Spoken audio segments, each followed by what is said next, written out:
Hey, Red. We're not gonna get away with this, are we?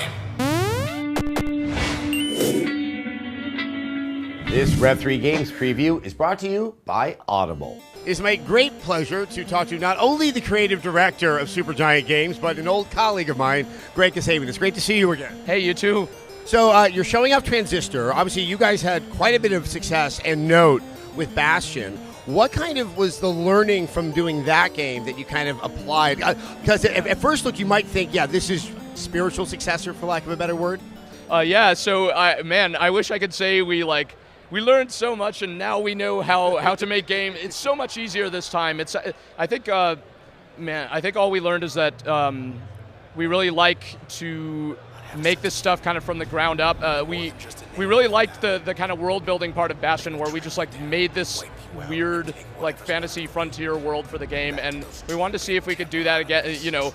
If we did a weird fantasy world, let's see if we could do a weird, interesting science fiction world this time around, and just kind of do something new with its own identity. It turns out that has its own challenges. So. But yeah, I mean, the chemistry that we have among people on the team, the experience that they have working together, I think that's helping us a lot this time. So I was just playing it, and yes, it is weird science fiction through and through. I mean, it seems that it takes place in a virtual space, and that you're playing a character who doesn't seem to have their own voice, and it's actually being voiced by a character who is not physically present. Am I close? Those are interesting interpretations. But yes, you play this character called Red, who finds this unusual weapon called the Transistor. This is not a normal everyday sight in this city, and there's a voice coming from the Transistor itself, from someone who I guess evidently cares about her a lot and wants to make sure that she's going to be okay. But yeah, we like to start our games off, I guess, with a lot of mystery and just thrust you into the action. We don't like games that have a ton of preamble. It's just let me play. So we want to get you into the game as quickly as possible and then unravel the mysteries as you go, so that by the time you get to the end, you're like, I understand, and hopefully you also care about what happens to the characters and so on. So, I mean, it's interesting. I mean, it's a gamble. Traditionally, it's here's a lot of exposition, so everything's going to make sense. What is kind of your sense of where that balance is? Because I mean, you really are thrown into the deep end at the beginning of this game. I mean, are you guys 100% confident on doing that, or is it something you play with through the development? So we play with it a ton. This build has actually changed quite a bit since what we first showed at PAX East. But yeah, typically what we do is just we scale back on it more and more and more until only kind of the essential ingredients are left. We kind of believe in our players' ability to decipher this stuff and just hopefully just be interested in what's happening and finding out more, because it's better to get answers to those questions when you really care, instead of the technique of let me tell you about how interesting my science fiction universe is. If I just describe it to you right now, it's well, whatever, I don't care, it sounds like everything else. But hopefully, as you play through the game, it's just all these, wait, what does that mean? What does that mean? And then as you pick up those details, hopefully that's another sort of driving factor in wanting to play through the game, in addition to, obviously the gameplay itself. So. Yeah, the gameplay, I don't know if you have a term for it. It's at once very, very familiar and kind of a classic style of, if not turn-based combat, but something that's reminiscent of it. But it does feel very fresh and new. I didn't know if you have kind of a philosophy there. Thanks. Yeah. No, we don't have a cool trademark. We call it's not Levolution. Yeah. No. But yeah, no. We wanted to we still consider this game in the action RPG genre, like Bastion, but we wanted to take it in this more tactical, strategic direction and capture some of the feel of our favorite tactical RPGs and turn-based strategy games, but without straight up making a turn-based game. We wanted it to have more of an action-oriented feel by default, and so you can engage this strategic planning mode kind of on your own terms and decide how and when to use it. And we find that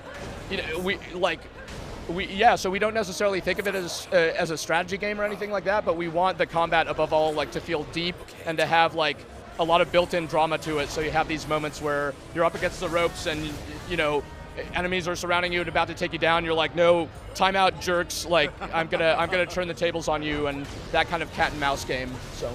It's also, I mean, the way that you introduce the gameplay is not all that different than what you do with the story. It's here are some things. Here's the most basic way you can understand which button to use. Go. It's interesting how quickly I found myself adapting to that. That is great to hear. So that is something that takes us an awful long time, but at the same time, it's just like, it's one of the most important things to us, because we don't want to hold your hand through this kind of game, and yet we want you to feel like taken care of, like you're not just lost and don't know how to play, because the most important thing is for you to just figure out the essence of how to play the game, so that you can, progress through it and not get halfway through without understanding some fundamental concept.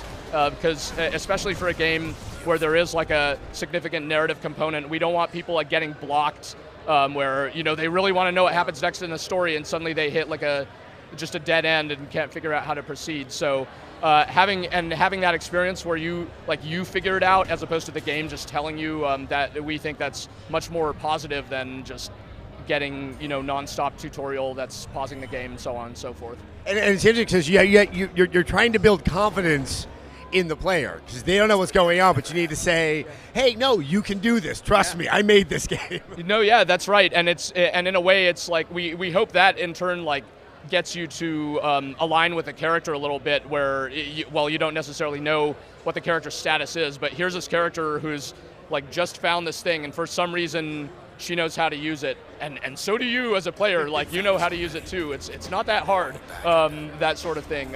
Hopefully that's an interesting feeling as part of it. So in the few years that Supergiant has been around, you've become, dare I say it, one of the more preeminent indie developers. I mean, it was quite evident at E3 when you were on stage with the PlayStation 4. Everything that you've just described in terms of your gameplay design, your narrative design, it sounds like it really is only possible in the sort of this new burgeoning space that you're kind of at the forefront of. Yeah. So first of all, thank you for that. That is still like pretty bewildering to us, because it was about 3 years ago to this day that we showed Bastion for the first time on a little table as part of the PAX 10. No one had heard of us at all, and we just got such a fantastic response. And that was like, I think like, the game had a long way to go still, but everything kind of changed for us in that moment. That's why we've gone to every PAX and PAX East ever since. It's been such a great show.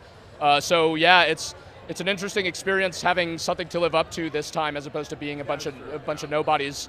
But to your point, yeah, I think everything about what we do would not be possible in like a large studio environment. I mean, many of us came from working there. Like, we don't have like a pitch for this game or something. We just spend a lot of time like stewing all these ingredients until it turns into something remotely coherent. But if we had to like sell people on this thing before it was ready, I think it would completely fall apart. So it's a real leap of faith kind of internally among us to kind of believe in some of these ideas long enough for them to take root. And yeah, it's been like sort of an interesting process building it up to this point, and then finally showing it at PAX East and getting a really great response. Like we were very taken aback. We did not know what to expect when we were going to show this, honestly. I can only imagine how those moments must feel like. Yeah. Greg, we pretty much used to work together way back in the day.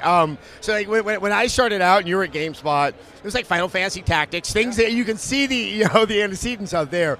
But I don't think I could have ever envisioned an era where games like this could be made. I mean, I was curious just to kind of get your sense of reflection. You've been in the industry for so long. Yeah, I mean, to me, it's like it's really cool what's happening with it. It feels like, so I believe everything like goes in cycles and there's nothing new under the sun. And now it's like kind of back to the kind of 80s, early 90s like garage era, when like a few people could get together and make something. Like they don't care about like genre standards or whatever. They're just going to like make something they care about and they can put it out there. And thanks to digital distribution, stuff like that, and even things like Skype or Google Hangouts or whatever, like we're not all in the same place. Technology enables us to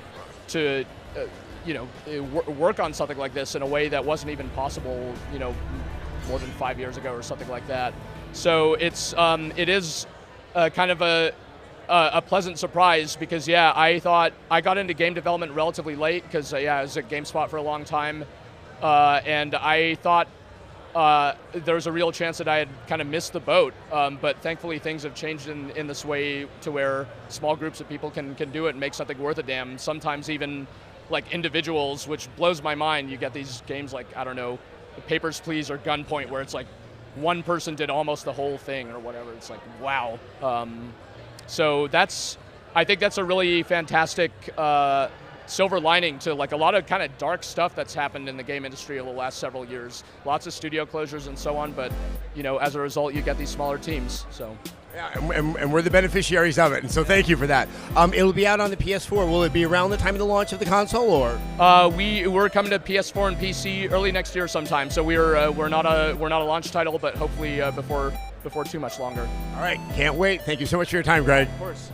So, do you like this preview coverage and you want to support Rev3 Games? Then why not check out Audible? They have over 100,000 audiobooks and spoken word entertainment to be downloaded to your phone or MP3 player and played back anywhere, anytime. You can go to audiblepodcast.com/Rev3Games to get a free audiobook of your choice when you sign up today. We've still got a couple of months before the next-gen consoles are out, so why not pass the time with some audiobooks? Audible has over 100,000 audiobooks and spoken word entertainment in every genre that can be played back anywhere, anytime. You can get a free audiobook when you go to audiblepodcast.com/Rev3Games. And best of all, every sign up helps support the show.